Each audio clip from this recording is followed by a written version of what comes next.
हमारे समाज के बहु बेटियों का इज्जत लूट लेना, हमें मार देना, इसका मतलब है कि हम उस बात को क्रिएट किए हैं, हम उसके लायक अपने को बना रखा है, इसलिए हम पर जुर्म होता है। हमारे बैकवर्ड के लोग अपने को ऐसा बना के रखा है, बैकवर्ड बन करके रखे हैं, जिसका नतीजा है 10% जूता खा रहे हैं। ये असर ना है कि वो काहे इतना संगठित है, हम जात में काहे बटे हुए। आखिर क्या कारण है कि भारत देश में जितनी भी रेप, बलात्कार, किडनैप की घटनाएं हो रही है वो दलित पिछड़े समाज के साथ हो रही है? वो इसलिए कि हम असंगठित हैं, हम अज्ञानी बना के रखे गए। ये लोग तो कह रहे हैं कि हम लोग हिंदू राष्ट्र बना रहे हैं। हिंदू राष्ट्र इसके सातों देह में ही सबसे बनेगा। यहाँ के हिंदू राष्ट्र मूर्खावा सबको बना करके ही निकल रहे हैं। हिंदू राष्ट्र राष्ट्र कह करके छोट जात के मुलहड़वा सबके हिंदू बना करके ये अपना हरवाही करेगा। अब बैल जैसा इसका पिटाई करेगा, बैल के जैसा बना करके रखेगा। बैल का अर्थ क्या होता है? जैसे हरवाहा कहेगा कि 8 ठावे पर घूमे जाऊं तो बैल घूम जाएगा। उसी तरह से ये आरएसएस ब्राह्मण धर्म के जो ठेकेदार लोग हैं वो कहेंगे कि हम गोड़ धो के पी, तो 90% मूर्ख सब गोड़ धो के पिएगा। तर गेला कहतो बा कि तर गेला, गोड़ धो के पीला तो तर गेला, तो मुढ़ड़वा छोड़ जाती 90% बुझल। तर के अर्थ बुझल है कि चंद्र लोक पर ऊपर गेली, तर का अर्थ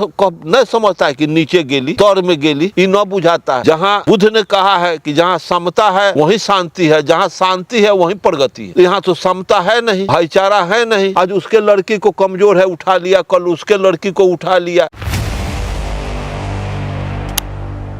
हेलो फ्रेंड्स, मैं गौतम कुमार आप सबको एक बार फिर से अर्जक संघ ऑफिशियल टीवी चैनल में स्वागत करता हूं। एक बार फिर हमारे बीच अर्जक संघ बिहार प्रदेश अध्यक्ष माननीय अरुण कुमार गुप्ता जी जुड़े हुए हैं और एक बहुत ही गंभीर विषय पे हम इनकी प्रतिक्रिया लेने वाले हैं। सर, हम जानना चाह रहे हैं कि आज अपना देश हिंदू राष्ट्र की तरफ बढ़ रहा है। लोग कह रहे हैं कि अब अपना भारत देश हिंदू राष्ट्र बनेगा। तो एक तरफ दलित बच्चियों के साथ मतलब कि लगातार घटनाएं आ रही है, उनका रेप कर देना, बलात्कार कर देना, किडनैप कर देना, मार देना, पीट देना, ये घटनाएं लगातार बढ़ती जा रही है। अभी कुछ दिन पहले इटावा कांड हुआ, यादव कथावाचक के ऊपर महिला मूत्र छिड़क कर उनको अपमानित किया गया। अभी यादव की एक युवक की टिक्की नोच ली गई। अभी ये दलित बच्ची को अपहरण कर लिया जा रहा है। ये तमाम घटनाएं सर घट रही है। कोई नई बात नहीं है जी। कुछ ऐसी बातें हैं जी कि उसका एग्जाम्पल अगर दें जी तो समाज में होगा कि समाज में जहर फैला रहे हैं, भड़का रहे हैं। जी जब यहाँ सेम इसी तरह से जी यहाँ एक मठ है और वो मठाधीश वहाँ के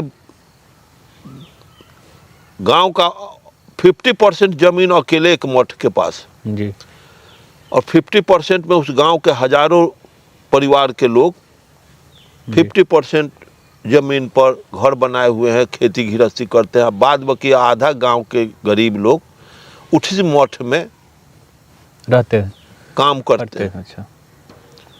निकौनी करना, रोपनी करना, कटनी करना, अपन कार्य जो कृषि का है वो करते हैं। और उस मठाधीश बहुत अष्ट धातु का देवी देवता रखे हुए बना के, और मठाधीश वो में अच्छी अच्छी लड़कियों, गांव के 50 लड़की डेली उसमें काम करने आती है मठ में।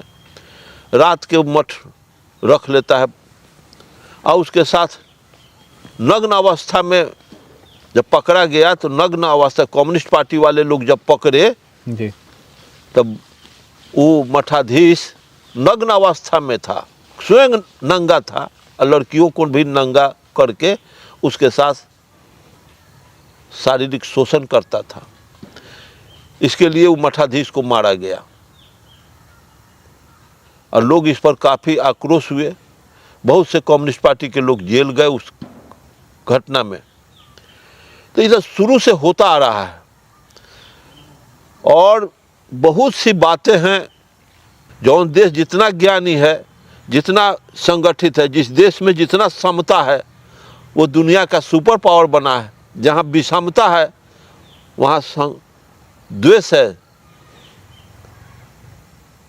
जहाँ बुद्ध ने कहा है कि जहाँ समता है वहीं शांति है, जहाँ शांति है वहीं प्रगति है। तो यहाँ तो समता है नहीं, भाईचारा है नहीं।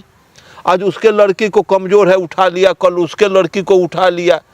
जब इस सारे के सारे उठौल इसी तरह से होते आ रहा है, बीच में उठौल कम्युनिस्ट आंदोलन के चलते चाहे कुछ प्रशासनिक दबाव के वजह कुछ बीच में कमा था, फिर अब वही होने जा रहा है।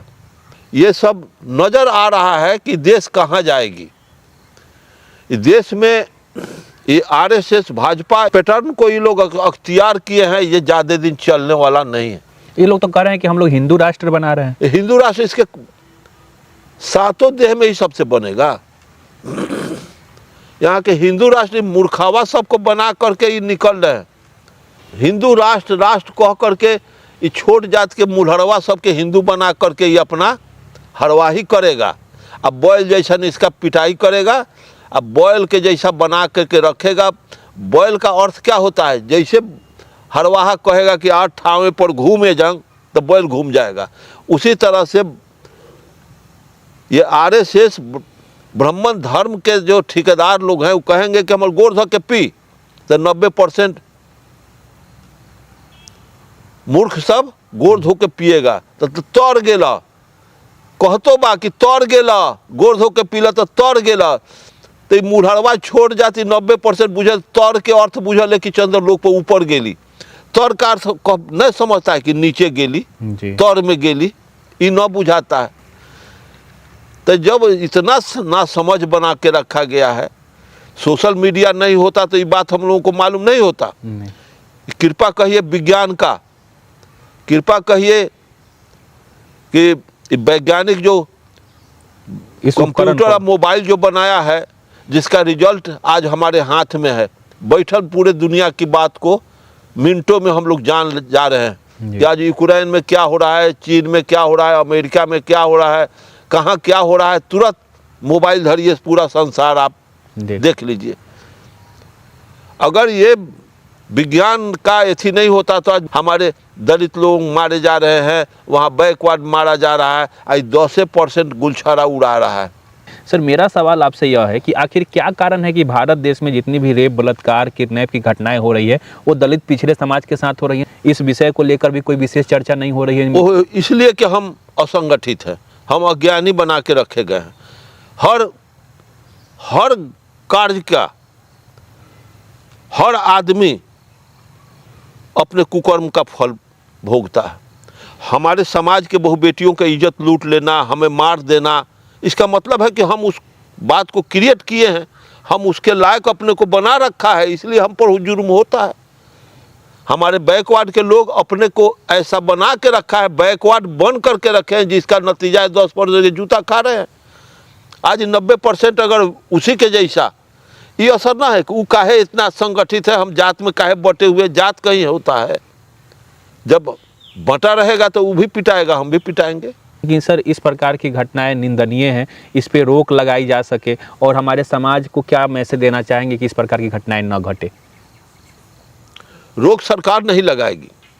समाज में जब तक जागरूकता नहीं आएगी, समाज जब वेल संगठित नहीं होगा, तब तक कोई रोक नहीं सकता है। सरकार कथी है?